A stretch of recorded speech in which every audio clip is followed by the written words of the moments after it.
Orasyon laban sa korupsyon.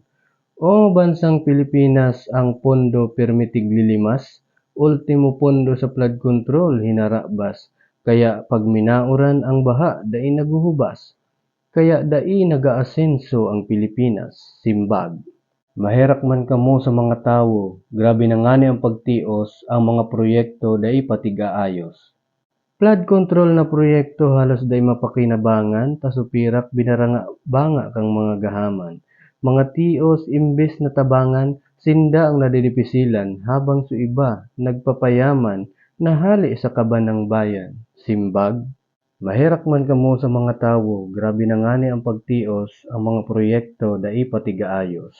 Oo, magayon na programa kang gobyerno para sa mga Pilipino, naraot dahil sa tigiribo ng negosyo kang mga kontraktor asin politiko, mga marayo na gibo, simbag.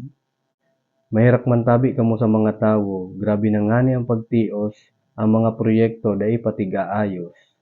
Wara kami kiibang tighangad kundi maray na serbisyo, maging patas asin totoo. Ngani kita makatana man nin pag-asenso para sa lambang Pilipino. Tabangan ta sa tuyan sa diri, day ta pag-asa gabo sa gobyerno. Tagutom ang abot nindo.